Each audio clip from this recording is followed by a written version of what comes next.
The presenting sponsor of Upmarket is Aereo, the best place to grow and manage your real estate media business online at aereo.com. That's ARYEO.com.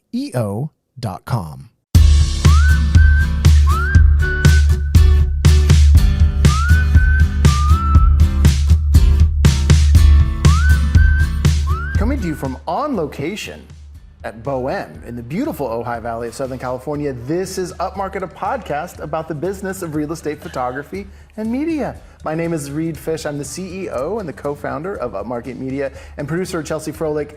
This is such a special episode.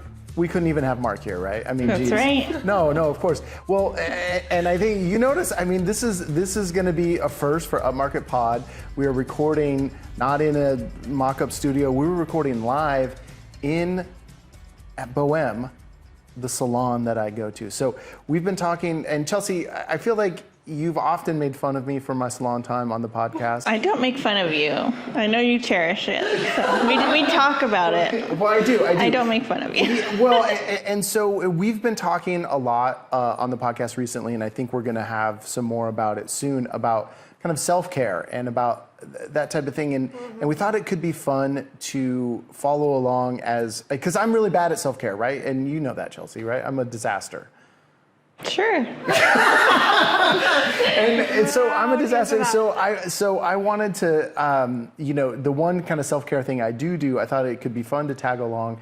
And so today we're going to follow along as I get my hair cut, or go through my whole salon experience. And I'm happy to introduce my stylist of 10, 11, 12 years, Jen Keeler, who is here and is the owner of Boheme Salon. And Jen, I have one burning question I want to ask you is, what are we doing with my hair today? Okay, well, hello. I feel like we've got to do something with this situation over here. Right, and if you're watching on the YouTube channel, you're really going to get a sense, because we had to set up this podcast recording, and it was we have to do it kind of when the salon is not open because there's too much other stuff going on. So I've waited a week longer than I want for my haircut, and that week is the longest week of your life when you know you need a haircut, and so what do you think we should do? That is the problem. Well, I think we should. I feel like we have this conversation every time. Yeah, and then we do the same thing. And we do the same thing. Yeah. But every time I try to give you a new, maybe this time. Yeah, so it's going to be short on the sides and the back and longer on the top. Yeah, there we go. So look, this podcast is not going to be just about how I'm getting my hair done. We'll do that a little bit, of course. But Jen is also a fellow business owner, and we always, when I come in and get my hair done, we talk business, we talk about all that kind of stuff. So this episode will actually, it's not just fun, it will be fun, but it's also going to have a lot of, I think, good information that's actionable even for real estate media people. All right, so Jen, let's get started. Let's cut my hair. All right, let's do it. All right. There we go. Okay. Head over to the Well, hold on. Oh, okay. Button her up. Oh, this is like the opposite side. Usually you just drape one over me and I know. Because this is the ladies one and it's on the different. They do it on the different side. Right, like pant buttons. Yeah, I can, and I literally can't do it. Oh my gosh. Well, you don't really have to button it. There we go. Well, yeah. Okay. The first thing we do in the haircut is we wet the hair down. Because you slept on it or you did your hair like this today. I didn't sleep on it. Well, something happened, and so we need to wet your hair down first so that I can see what I'm dealing with properly. All right. Okay. Just a quick little... Get a flattering... Oh, this is like so cold. I forgot to care about the temperature of the water for you. I got nervous because Chelsea was getting close. All right. Okay. Oh, yeah. But this isn't the relaxing part quite yet. This is just for... All right. Okay. So that I can cut it. First, we're going to cut it where you wash it after. Okay, so this is just rinsing. See, this is good information. Come on over. Okay. All right, let's do this, Reed. Let's put it on. Cutting cape on. Cut it. Oh, it's a cutting cape. This is a cutting cape. You're wearing a robe and a cutting cape. You're double layered. I usually don't do the robe, but we're doing that today for a special. Double coverage for funsies. Okay, so one of the best things about getting your hair cut at Boheme is there's always wine, and my wine's empty. So, yeah. I can remedy that all right. situation for you. Perfect. Okay, well, so and here's the thing. Actually, one of the things that I have always loved is like the second I walk in to Boheme, and this is, I guess it's a customer service kind of thing, or like a white glove, as we would almost say in our industry, like a white glove service is. There's always some like gorgeous 24-year-old woman who, when I walk in, they greet me with a big smile and then offer me a glass of wine. And I mean, there is no other place where I get that experience. Who doesn't want that? Yeah, I enjoy that. I like that, and then I always have the wine. Is that typical at other salons, or is that something you guys just do here? It's like, I mean, everywhere has like coffee and tea, but do you bust out the wine? Yes, we do also have coffee and Zena's Magic Hour teas, and we usually offer coffee, tea, water, wine. Oh, wine. Oh, you do the wine, little. Oh, and you then do the often people are like, yeah, okay. I mean, it is. It's somewhat common, but it's also it became legal. A few years back to offer free wine. It was like in limousines and in hair salons, and there was like certain regulations. Okay. Oh, around it. all right. So all it's right. totally. This is totally legal. Barbershops, Yeah. Okay. Hair salons are allowed to offer alcohol free of charge as a. Right. If we had to purchase it, of course. But It'd be a different story. yes, of course. But yeah, for me, it felt like at the beginning, a lot of my clientele here in Ojai were moms with young children. Right. Who drink during the day. Young children who drink during the day, or who have 1 hour only away from their family and just are like, I want to read a magazine, have a glass of wine, and either not talk or totally vent. I mean, there are many different iterations of what people are wanting, but sometimes just that little extra offering of a glass of wine like really makes people's day. Well, so what percentage of people take you up on the wine? That's a good question. Well, I'd say we don't often offer it until a certain hour of the day, first of all. Unless it's me. We do, unless it's you. Like, and 11 a.m. read. Wine? No, I don't even offer it to read. Just to be clear, it just is sitting here on the station ready for him when he comes in. So, or he just gets handed it. Yeah. Like, you don't actually even get it offered anymore. It's just handed to you. It's part of the. It's a proud moment for me, yeah. Yeah, I'd say it depends, but quite a few people do. I mean, they really enjoy the... Yeah. I do want to draw like all these parallels between our business and your business. But I mean, because ultimately it's all about kind of cultivating relationships with clients and then and kind of going above and beyond and giving them what they, or what they want, but they don't know they want, right? Because I never knew that I wanted a glass of wine when I got my hair cut. But then I got one, and I was like, "Oh, well, this is great." Have it any other way. Yeah, exactly. Yeah. What else are you thinking about in the customer experience as they come into the salon? I mean, it's a small salon for people that aren't able to see. We have 5 chairs, so it's really small and intimate. Everyone is really close friends and connected, and I want to make sure that every person that walks in is greeted by someone, and just. I try to always turn around and like give each person that comes in a smile. But even for your other stylist clients, we all are in it together. And okay. So what's the business model of a salon? Can we talk about that? Because you're the owner and you're like the kind of the big stylist. The truth of the matter is that that's what we want. The truth of the matter. Essentially, this is not going to sound very glamorous, but essentially, I'm the landlord. The laws have changed a lot recently. It used to be much more commission-based, where the owner would take a certain percentage of every haircut. Oh, yeah. Well, that's what I would want. Yes. So for the salon owners, they used to make a lot more money off of the stylist. But then you're talking about employees, and you have to have, their full employees, health benefits, the whole thing. Right. And then it switched to mostly what we call booth rental. So everyone rents their own booth or chair rental, as opposed to being on commission. But on commission, you're dealing with their schedules. You have to tell them when they can work, when they can't work. It's just so much more involved and much more of a headache. And it also shifts the dynamic to really feeling like boss Right. employer-employee, which in the chair rental, it feels like, or you can have an environment that much more feels like a bunch of co-workers together under one roof. I'm the one that pays the rent and all of our bills and make sure everything is running, order all the inventory, make sure we have shampoo and conditioner and towels and everything for everyone to use. However, we're all sort of in it together because they're all in control of their own schedules. They just pay rent. And it's not based on their volume. It's just a chair rental. Right. The chair rental, they all pay the same amount per day or whatever their arrangement is, but it has nothing. But this business has a lot of different ways of doing it. I imagine like your business where you can kind of organize it however you want. Some people will have certain stylists that they might charge differently than others. Right. Well, and I think you can. I mean, we've had to, and we've talked about it a lot on this, is like, the people who shoot for us, in California, it seems pretty clear that they have to be employees and not independent contractors. And in fact, I believe laws were recently changed nationwide, federal laws, that really are going to make most people who are shooting for real estate photographers have to be employees and not independent contractors.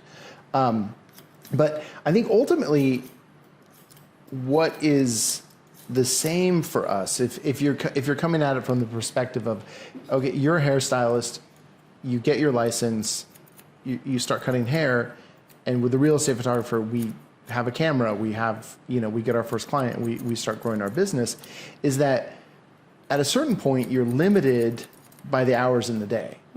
Right? It is because we are performing the service, and at a certain moment, we can't work more.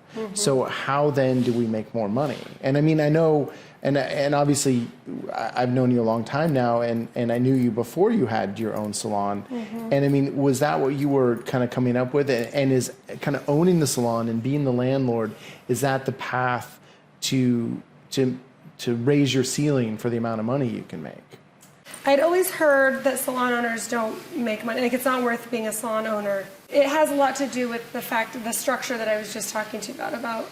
Right. It was just, you're just a landlord, right? So it's fairly straightforward. So for me, a lot of what I needed it to do is to make sense enough to do it. I wanted to own a salon because I wanted to be able to choose the environment that I'm in every day, choose the people, the humans that I'm interacting with every day,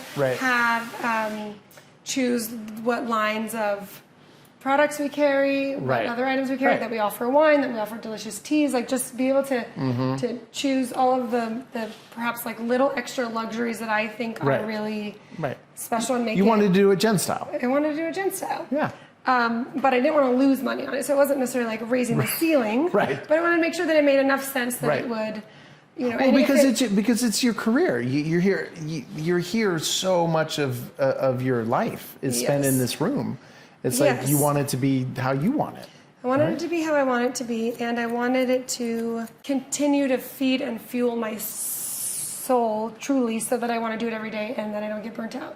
I mean, I've been doing it 20 years, and I still love it every day. And it feels funny to say like I love my job, but it feels so much more than a job. It's all the relationships. And so it's sort of like curating the exact right environment that then I can feel great about coming to every day. And if it helps our family pay some extra bills and whatnot, is it, paying for my kids' private school? Yes. Our kids go to the same private school, so we have similar similar things to think about. But it needed to make sense, and so in order to know that it was going to make sense financially, my sweet husband strongly suggested that I take some kind of a business class before opening a salon. And that's a funny thing with, like, I think traditionally artistic people sometimes don't have that. You just go from like passion or the heart or like, but I love it. It's for sure going to work out. Yeah, well, I think that's the same with so many people in our industry, right? We come at this from a creative perspective. You're coming at it from a creative perspective, and then to have that business thing. And so the thing is, the course you took was the same course my wife took in kind of as after we had started our business, and to get it to a place where it was actually making money. And I think that kind of business training was so key to the growth of our business. And was so good. Absolutely instrumental in me having this work. Yeah, and listeners to our podcast also know Jeff Halkazian, who taught that course and I know has advised you in business and has advised us in business. Mm-hmm. He was my teacher and mentor for the class that I took. Yeah. Yes, of course. And so he was a guest on. So he's been a guest on this podcast. And so, awesome. It was a great episode. Yes. Like I would say one of the first 10 episodes of this podcast was with Jeff. So I would encourage anyone to go back and listen to it. So full of good nuggets because he's brilliant. He is full of nuggets of wisdom. Yes. That man is. Yeah. With Jeff in that class in the women's economic ventures. Yes, is the nonprofit Women's Economic Ventures. It's supporting women-owned businesses, which our business is female owned as well as male owned. But now they actually have men in it. Of course, yes. That's how it started. However, so I decided to take the business class, and my teacher Jeff, at one point we start figuring out all the numbers and will this work? And I want to open a salon like this, and I didn't realize all the extra costs, like so many people in business, right? Like the different insurances that I wasn't aware that we had to have, or so much insurance, and really, really diving deep into the actual cost of running this business. Yes. And it takes weeks to figure it all out. Yeah. And once we punch in the numbers, it's sort of like a, yeah. and it's either like green or red. It's the magic, black or red, whatever. It's the magic spreadsheet. And if you ever, if any listener ever wants to have our online course on how to grow and scale your real estate media business, we give access to the magic spreadsheet, which you can just plug in all your sales, all your projections, everything, and it spits out. This is a profitable business? Is this not a profitable business? There it is. That's the one. So I did it all. Yes. Not profitable. And I just welled up with tears and I was like, well, shit. Now my dream is done. And Jeff said, no, this is why we figure it out on paper first. Figure out what things are working, what things don't, and then we'll figure out how to make it work in real life. But I was so thankful that we figured it out on paper rather than it tanking in real life. Right. So I had to go back to the drawing board and figure out where things could shift and move, and figure out what would really make a hair salon work here in this town, in this economy, and right. And did you figure it out? I mean, I think so. Right. Okay. Well, you had this for like 3 years, this salon. No, we opened it during COVID. So right. Well, I remember. Well, it's been 4 years. 4 years. Yeah. I mean, you're still doing it. Okay. You know what? I think this is a great time to take a little break. So look, we are going to take a little break. We're gonna come back for our social media sidebar, and then we're gonna have a lot more with Jen as I kind of finish getting my haircut. And there's actually an element to my haircut that people are not expecting, which is gonna happen, and we're gonna do it on video. And then we're gonna come back, and Jen, I've challenged her to have an action item that's applicable even to our business, not just salon owners. Hi. So we will be back in just a moment.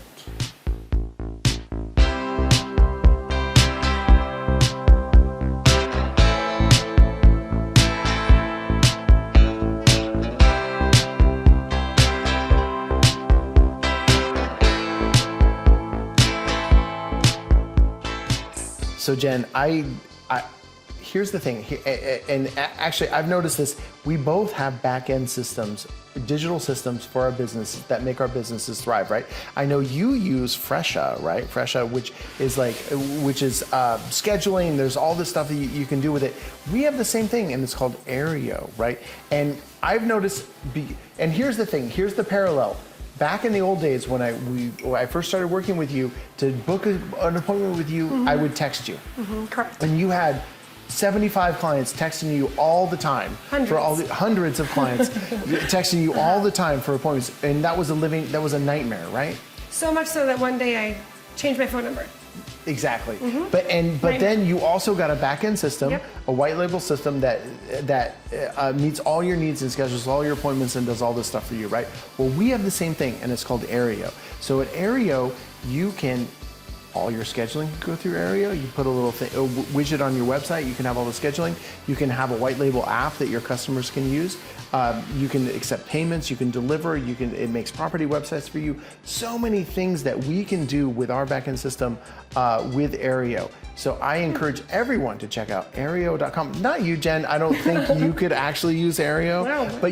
But as Fresha is to you, Aereo is to us, and I know with Fresha you will go to the moon for how amazing. Yeah, a lifesaver. Aereo is a lifesaver. I encourage you to check it out. And if you go to Aereo.com and use the code Upmarket, you can get 15 free bonus listings. Isn't that an amazing deal? Do you have a code with Fresha? I've yet to have a discount code for anyone for anything. Well, there you go. So, just wait. We got more discount codes to come.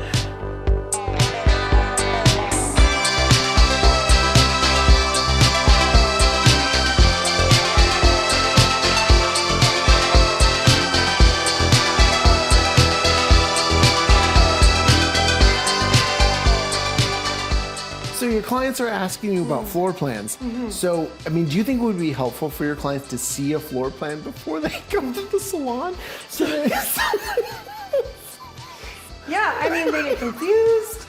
They try to go to the bathroom in the back room where we're mixing color. Oh, yeah. And they really want to go to the bathroom where the toilet is. Well, that makes a lot of sense. So a floor plan with a toilet plan and would be well, and I'm going to do that for you. And you know what I'm going to do? Where I'm going to get that floor plan for you is I'm going to use Second Floor app. Because Second Floor app is one of the best ways that any real estate media professional can in minutes make a floor plan. And you know the thing about that floor plan, you just walk around, scan it with your iPhone, and it comes out perfectly. It has all the dimensions, it's accurate, it's reliable, and it's deliverable within minutes. Like you can walk around, scan this property, and then you can make a floor plan immediately that you can deliver to your client, and it will have GLA.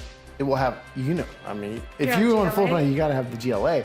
You know that. And the nice thing is you can upcharge at that moment if you want to deliver it so quickly to your client. So look, if you want to go to Second Floor app, and that's all spelled out, SECOND, floorapp.com/upmarket, you're going to get a free month of service if you want to sign up. And I know you'll sign up because you just want to support the podcast. I know you don't really have a lot of use for doing floor plans on your own, but you can do one at your house. I mean, it would be great. Your kids could know where your room is. I mean, it would be fantastic. So go to secondfloorapp.com/upmarket, get a free month of service, and check out how you can make floor plans a part of your business and charge even more money for your services. Great. I'll charge extra for letting clients know where they can go to the restroom during their hair. I think it's a win-win for everybody. It's a win-win. Yeah.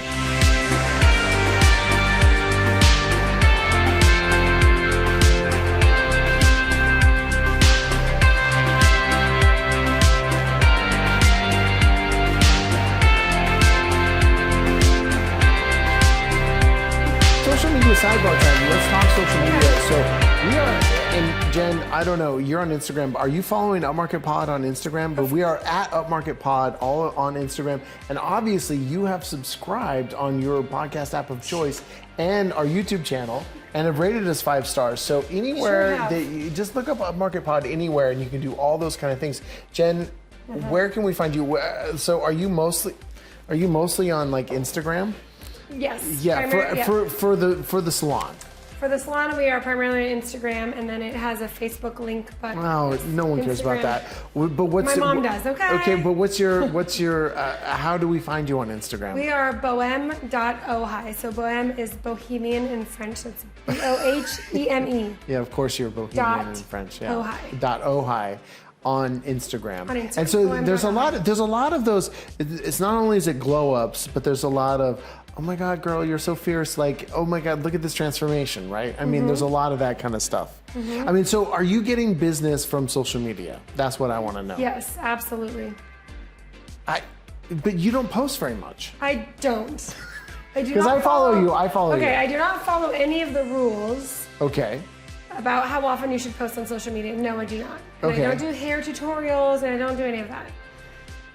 What we do is a lot of our clients will post on their stories, and I'll repost what they posted, and so then we'll get new followers and whatnot. Right. Is it our focus? No, but I think people do find us through it because they'll search Salon in Ojai, and I am we get so many people that call in and say that they found us on Instagram. Oh. Those are people coming from out of town. Oh, okay. Well, and for people who don't know, Ojai is a bit of a tourist town. It's not completely a tourist town, but we do have the Ojai Valley Inn. Well, we're getting look on the YouTube channel. We're getting the looks from Jen. But I feel like we're not. It's not like Fisherman's Wharf in San Francisco or something like that. Correct. It's like there's a tourist element, but I feel like there's people actually live here as well. Correct. So most of our clientele comes from referrals for sure, hands down. And our business is not the tourist clientele because we're all booked out enough that our primary. We're not on the main street because we don't need to be. Right. We are a destination that people will come to us because they have an appointment with us, and so it's all local. Most of our clientele is local. Okay. And it's like when people move here, they Right, look of up course, on Instagram. yeah. And Ojai is a popular place to move to, which is why I can't afford to buy a house. Yeah, so it's great.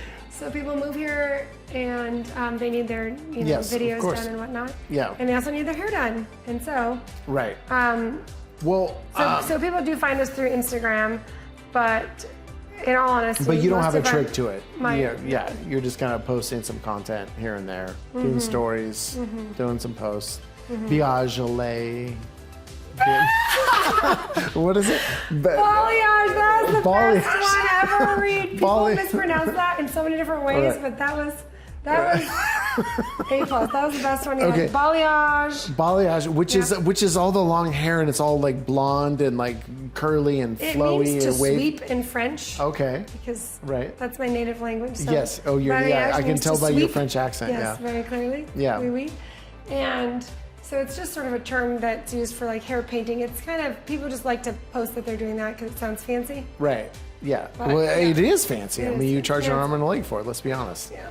Yeah. Just put that title on it and we're good. Can I start cutting your hair again? So that's it for the social media sidebar. Sorry. Let's finish the haircut in the second half of the show. All right? Great.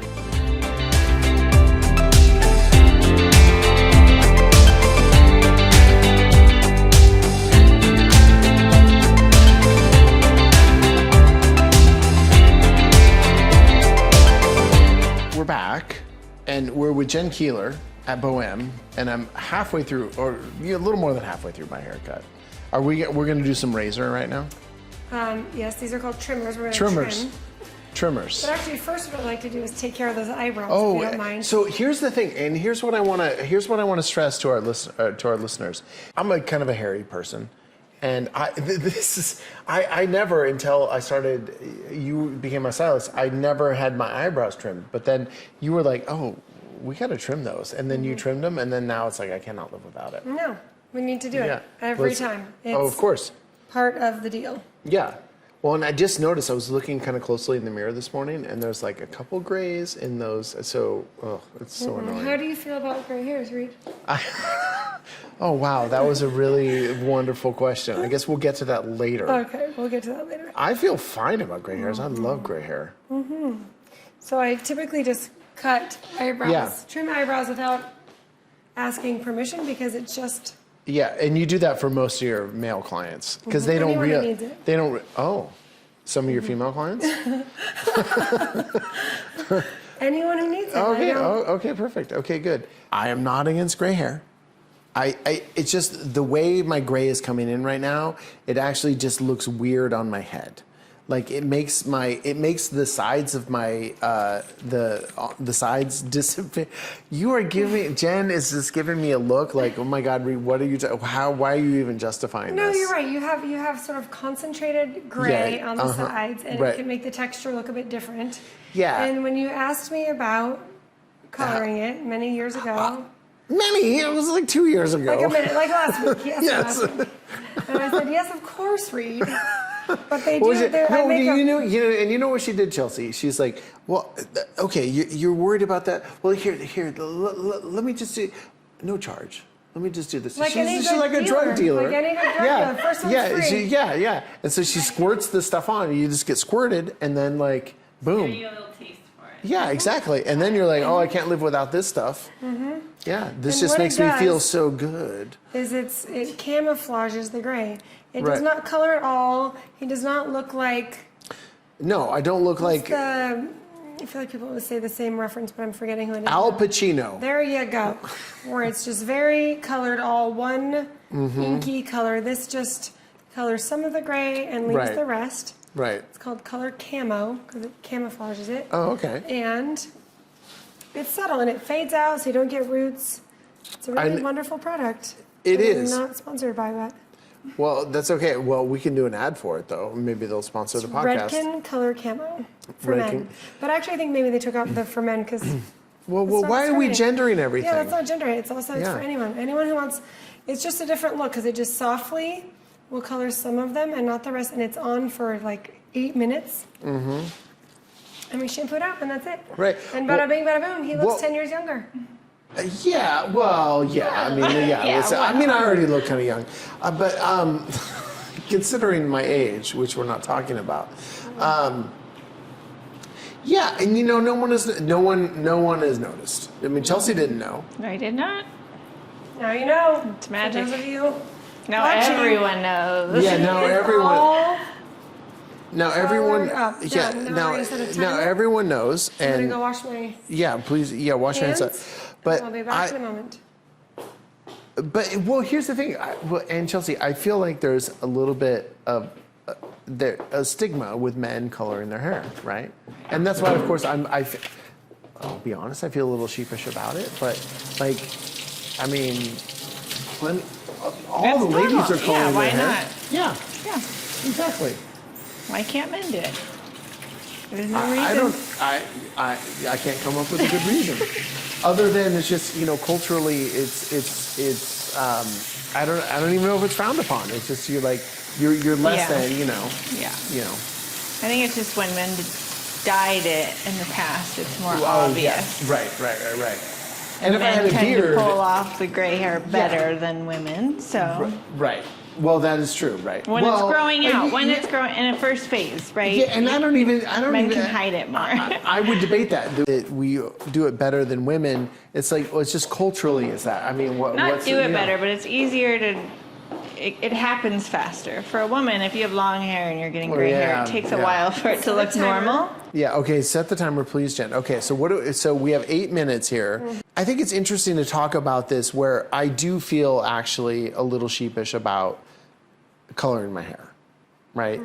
And it's like it's not like when I say, oh, I got to go get my cut and color, I say, oh no, I got to get my hair cut, right? I leave out the color. Where I feel many women are like, oh, I got to go for my cut and color, and you know. Everyone actually on the phone says getting my hair cut.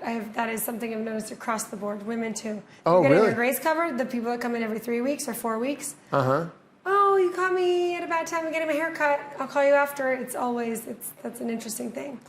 They don't want to admit it. I'm trying to think of how to keep this relevant to your business. Well, and it doesn't have to be relevant to our business. Well, but when you're going to someone's home, it's a vulnerable thing. Yes. Like well, to no, go we deal with photograph, that. shoot, Absolutely. and so Absolutely. The piece of like making sure people feel like it's a safe space, like that they're safe. Right. If you walk in to photograph or video someone's house and it's just like a disaster, or the aesthetic is, but just trying to hold back judgment and make everyone feel safe feels like something that could be in common with both industries. Absolutely, where, people come in all different flavors and have different things that they're nervous about or uncomfortable about, I think that what makes people come back here over and over again, besides the hair, it has to do with really feeling like safe and welcomed and loved all the way just how they are, and that's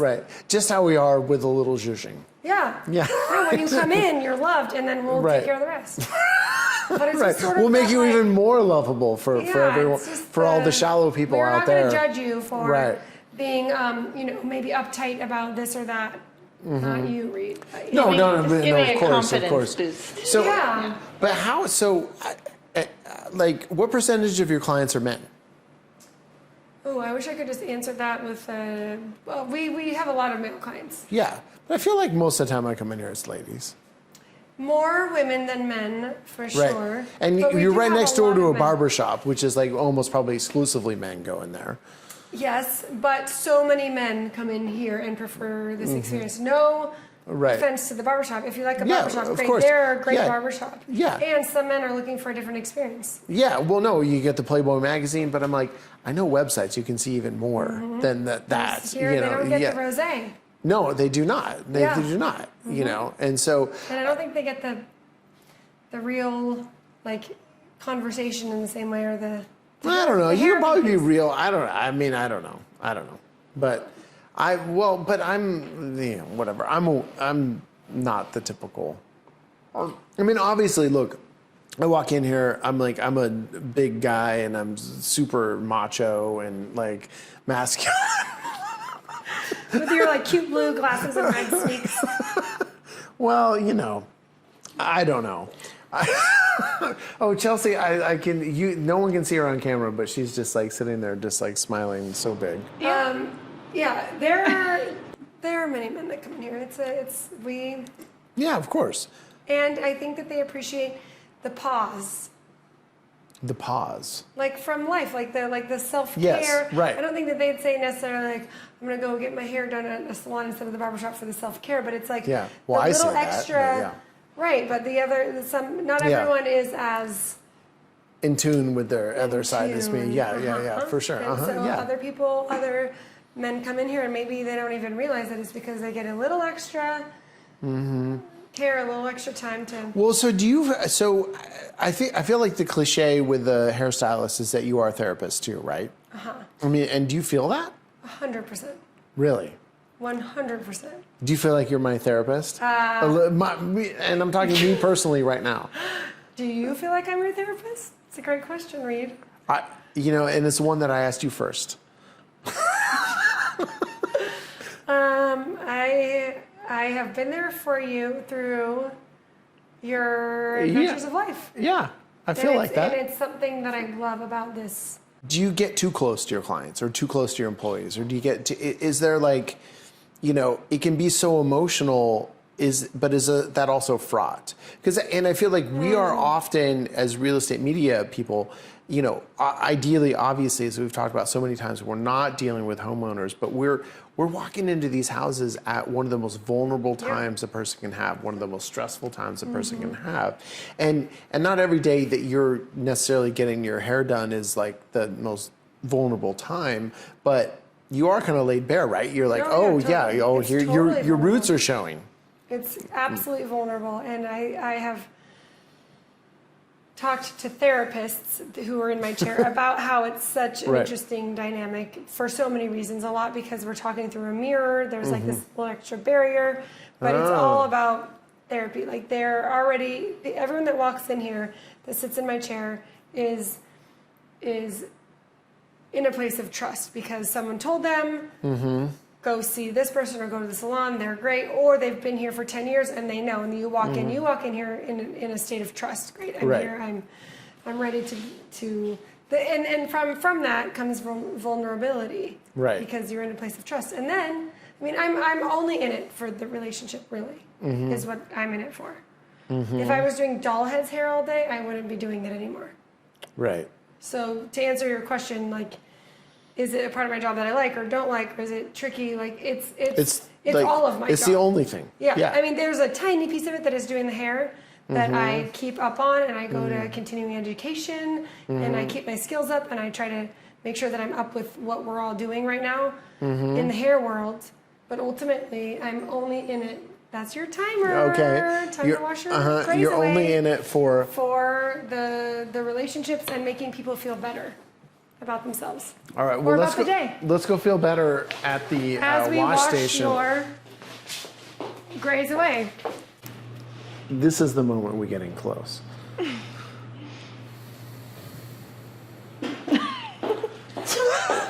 This is my close-up moment. All right, Chelsea. Well, because this is horrible. Well, no, this angle though is not bad. Okay. All right. Okay. All right. Let's make it warm this time. I'm not as nervous now. Do you feel like people are more vulnerable when they're in the chair than if you were just talking to them at a party? 100%. Yes. And do you find that even with people that you don't know, or does it take time to kind of Is it like 4 cuts in when they start opening up, or do you find like if a tourist is able to book with you that they're going to open up to you in the same way? I mean, everybody is different, but I will tell you exactly why I think it. I mean, I've been doing this for over 20 years now, and so I've sort of have figured out what I think is the. So typically, this portion is the portion where you relax. Oh yeah. Well, this is the part I like, and let's be clear, you usually do not wash my hair. It's usually like the very young assistant, and then they massage your head, and it's like they laugh at your jokes. Her name is Ojai, and she's amazing. Yes, and of course. Really lovely. Yeah, and over the last 11 years, you've had a few assistants, and like and it's like universally every time, it's just like such a wonderful experience. Mm-hmm. So typically we. Stop chatting during this time, but we're going to carry on because we've got a podcast. Yeah, exactly. Because we don't want the dead air. We don't want just water sounds. Water sounds. Well, it's part of the water sounds, blow dryers. But that's the thing is, but until I came to you, whenever I'd had my haircut before, no one like massaged my head while I'm getting my hair washed. And people really enjoy the nice neck massage. Oh yeah, I do. Oh yeah, it's good. Often people say that's the best part. And sometimes if someone's feeling a bit reserved and not really sharing much, you get them over here. Not that that's always the goal, but once they get to the shampoo bowl and relax, then they come back over to the chair, and then that's when they spill their So come on back, let's see what comes out. Oh my God. Let's see what comes out. Let's see what happens. We don't know. We have no idea what will happen. No, but in a brief nutshell, what I will say about the sharing is, yes, universally, almost everyone shares a lot more than they would if I met them at the park or at a barbecue or at a party. Mm-hmm. And I think it's a couple things. One thing is sitting down in front of the mirror. Mm-hmm. Often people, they look at themselves. They're not looking at me. They sit down. Mm-hmm. I'm looking at their hair. They look at themselves. As cheesy as it is, it's a self-reflection moment. They look at themselves, and typically, females start with a criticism of themselves of how they look. I'd say maybe 90% or some crazy percentage start off with like, oh my God, I look so tired. It's because blah, blah, blah, blah, blah. Or, oh God, I can't believe my, and it's usually some criticism, and then it starts it off with, well, because my baby was up last night, because I was because I was, and men I have found are less critical of themselves off the bat, typically. But then get into that. What happens after that is that then, because I'm focused on their hair, your hair, you're sitting there doing nothing but drinking your rosé and looking at yourself in the face. Right. And so, which is uncomfortable. Starts to come out. Yeah. And it's very different than if I'm looking at you eye to eye. It's way more intense than through the mirror is already like a bouncing. Right, and you're behind me, and I can see that you're in a place of trust. I'm behind you. It's vulnerable. I'm touching your head. Yes, your mom it's human maybe touch. Pet your hair when you're a kid. It helps relax, and I'm focused here, and you're focused there into the mirror, and it just leads to like opening. And I will tell you how many times people have said to me, "Gosh, I haven't even told my therapist this." It really is true. People will just crack open. Wow. And share so much, and we're here for it. And if you're not here for it, then it's the wrong profession for you. Right. Well, I look at myself and I'm like, I look good. Great. So he's part of the 5%, but if there goes, damn, I look smoking hot, which is freaking great. Go read.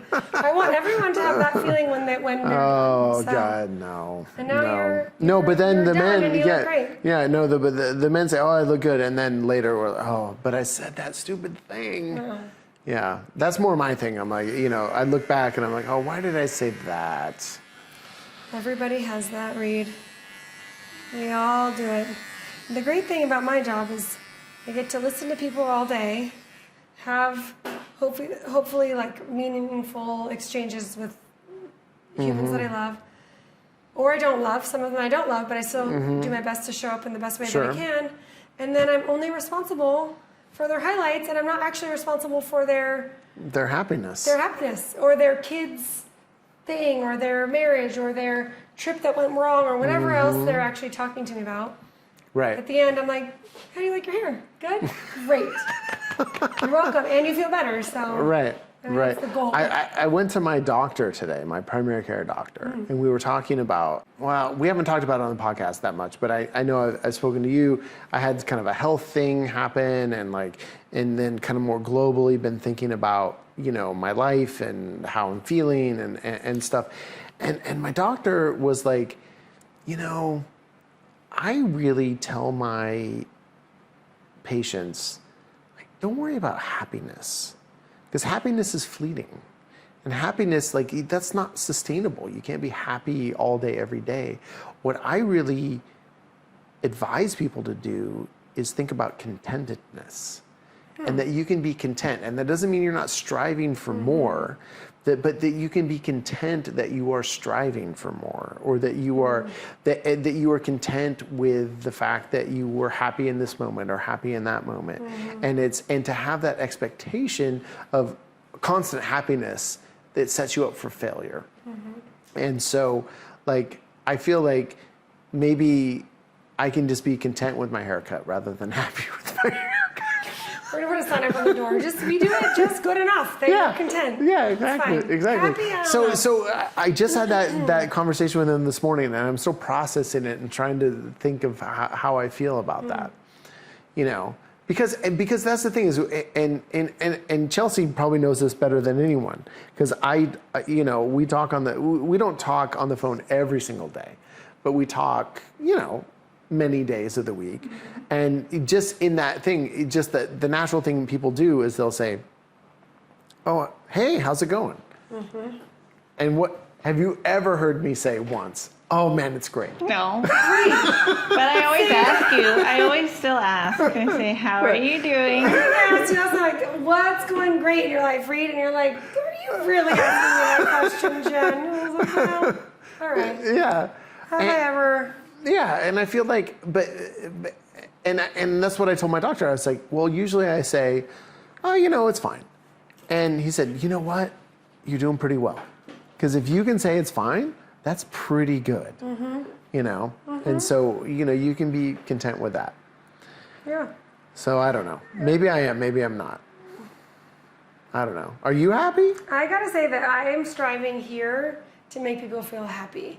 And I feel like the content Well, but it's thing, one of those fleeting happiness moments, maybe. Yeah, exactly. That's what that's what I strive to offer all day, every day for people. And I try to remember that they're coming in here for their one experience per month or per 2 months or for 3 months, or some people come in twice a year.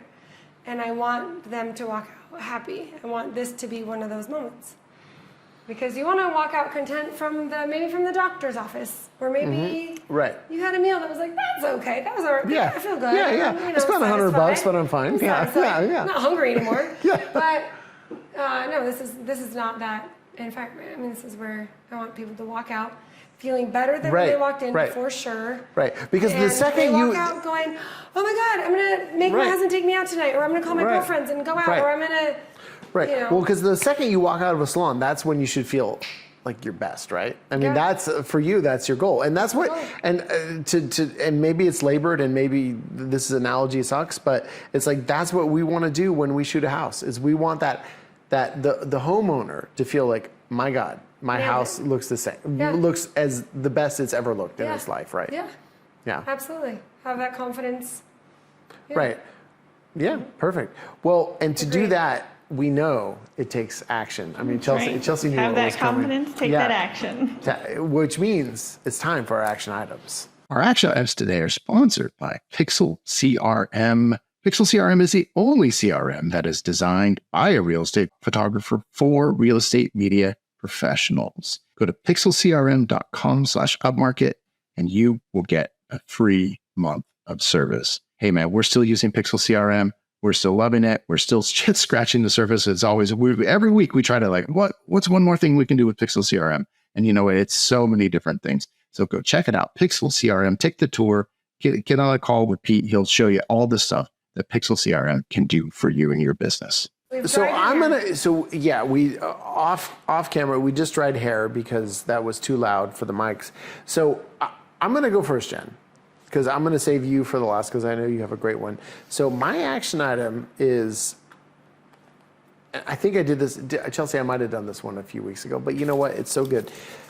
Just do a little bit of self-care. Just like, you don't have to go to the salon, but my God, just go to the salon. You probably have, a parallel to Boheme wherever you are, but just give yourself a little, and maybe go get a massage, you just do something. It doesn't have to be getting your hair done, at a salon, but just do something where it's just time for you. It is just time for you, and it makes you feel good. And maybe it's working out, maybe it's, something luxurious. Whatever it is, do something for yourself.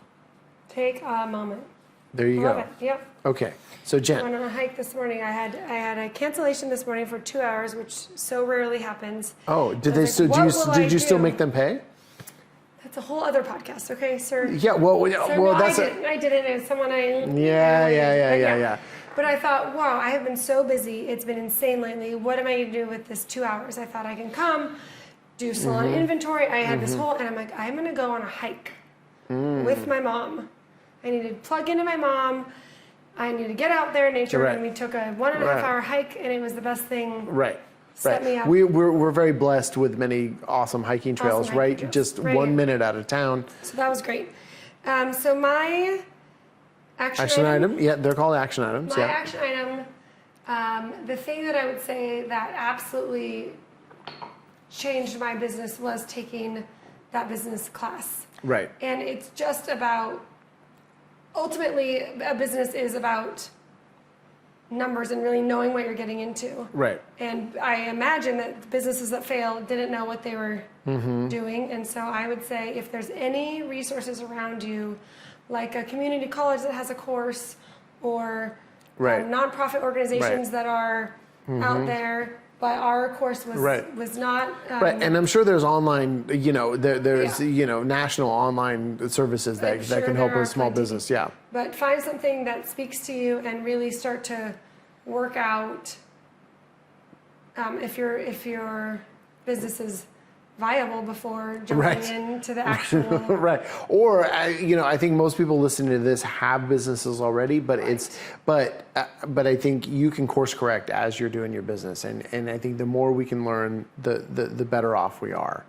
And you can put things into practice that you might not have ever thought about if you hadn't taken that course. So staying up on education, like whether you're looking for a course to better your business or whether you're looking for a course to make sure that you're providing the top-notch services that are and that's just staying on top of your education and your just and reaching out. There are so many resources out there right now, especially with the internet and Instagram. There's free ones and there's ones you pay for and there's ones you fly to go be at, but there's such a range of amazing wealth of knowledge from other humans that have been through it, are further down the line than you or are more successful than you, and to just tap into that and see what you can learn. Right. Well, I learned that my color looks very natural. And I think Chelsea? It looks great. All right, I like it. Do we do product? We should end this with some product. Okay. All right. So we're good. A little bit of Bumble Sumo Tech in your hair. All right. Jen. Great. Thank you. You're welcome. Thank you, Jen. And thank you, buddy. and love you too. And look, Chelsea, thank you for filming this. And we got to thank our listeners, of course, too, because without them, what are we doing? We were just getting haircuts, because I do that all the time. And so with our listeners, so I appreciate that. And we will be back next Tuesday with another new episode. So thank you, everybody.